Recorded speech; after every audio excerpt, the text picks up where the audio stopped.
E aí, São Paulino e São Paulina, como vocês estão? Tudo certo? Bom, nesse vídeo a gente vai comentar alguns pontos importantes, alguns horários e datas da Copa do Brasil, os oitavas de final que a gente vai enfrentar o Sport, comentar quando vai ser, onde vai ser, todos os detalhes importantes que a CBF preparou pra gente. Falar também sobre a seleção da rodada, que a gente teve alguns jogadores do São Paulo presente. Falar um pouco sobre os títulos que estão sendo deixados de lado, vamos dizer assim, nas categorias de base, nessa gestão do Casares, a decadência que a base está tendo nesse período de 2 anos, basicamente, do Júlio Casares. E falar também um pouco sobre o Galopo que teve uma outra cirurgia na tarde de ontem, então sofreu uma outra cirurgia, então deve ficar. Enfim, falar um pouco sobre os ajustes que vão ter nessa nova cirurgia. Certo? Então, se você gosta desse nosso conteúdo, você pode deixar o seu like, se inscrever no canal, que é muito importante, além de ativar o sininho para você receber notificações sempre que a gente enviar algum conteúdo novo aqui no canal. Certo? Então vamos pro vídeo. Bom, primeiramente vamos falar um pouco sobre o sorteio das oitavas da Copa do Brasil. A gente vai enfrentar o Sport, primeiramente lá na Ilha do Retiro, lá no Nordeste, e o segundo jogo, o jogo da volta, aqui no Morumbi. Foi lançado pra gente os horários e as datas. O primeiro jogo, jogo de ida, vai ser lá na Ilha do Retiro, dia 17 de maio, semana que vem, daqui a uma semana exatamente, na quarta-feira, às 8 horas da noite.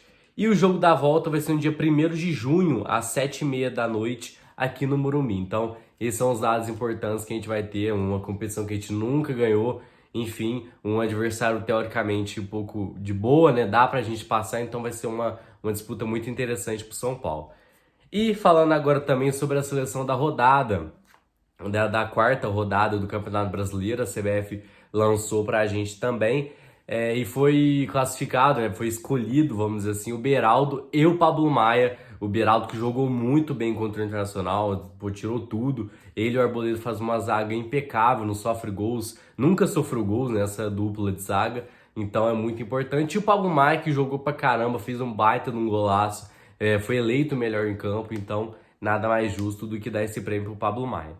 Bom, e a gente sabe que a base está sofrendo uma seca de títulos gigantesca faz muito tempo, alguns anos até, que a gente não vê o São Paulo ganhando algum título de expressão, e só tá servindo para como abastecimento, vamos dizer assim, um refúgio para o time profissional. E é justamente isso que o Marcos Biasotto, diretor executivo das categorias de base de São Paulo, disse para uma entrevista exclusiva para a Gazeta Esportiva. Eu peguei essa informação da Gazeta Esportiva, onde que fala que quando ele foi contratado, quando ele fez uma reunião com o Casares e o Belmonte, onde eles falavam para ele que o objetivo da base, vamos dizer assim, seria revelar jogadores e não ganhar títulos, vamos dizer assim. Então, a conquista de títulos e tal, formar uma categoria de base forte não seria o objetivo. O objetivo seria revelar jogadores e posteriormente vendê-los, obviamente. Então foi o caso do Luizão, vai ser o caso do Beraldo, o Nestor, Pablo Maia, Luan, que quase saiu de graça do São Paulo.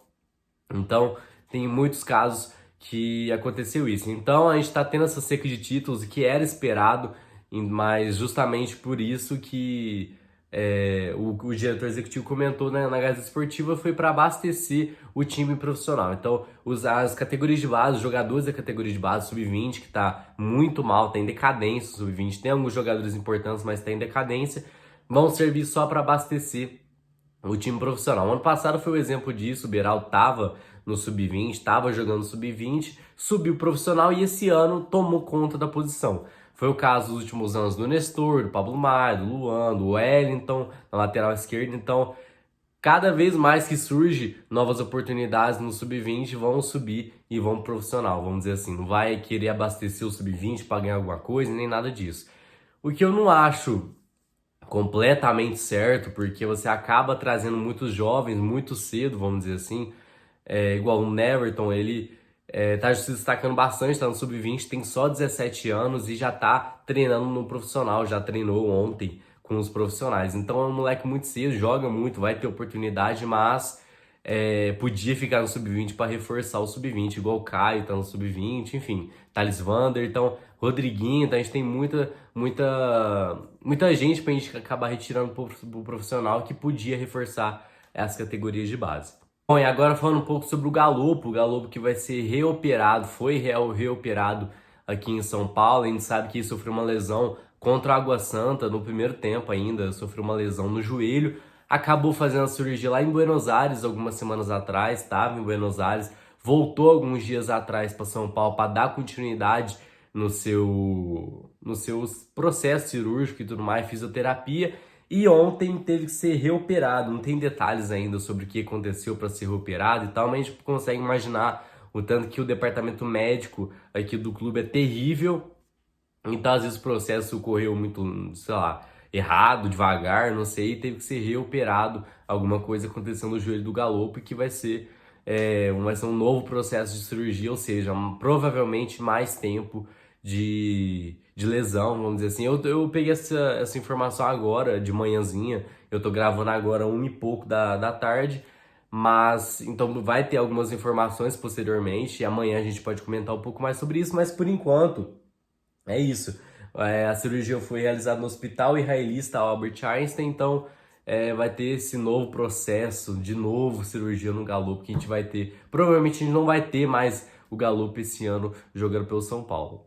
Bom, mas foi isso, espero que você tenha gostado desse vídeo. Se você gostou, você pode deixar o seu like, se inscrever no canal, que é muito importante, além de ativar o sininho para você receber notificações sempre que a gente enviar algum conteúdo novo aqui no canal. Lembrando que a gente posta vídeo aqui no YouTube todos os dias, exceto no domingo, mas a gente também está muito presente no Instagram e no TikTok. Certo? Então amanhã a gente volta amanhã comentando um pouco mais sobre o pré-jogo da partida contra o Fortaleza. Então a gente volta amanhã, certo? Te espero lá. E vamos São Paulo, um beijo, fique com Deus e até amanhã.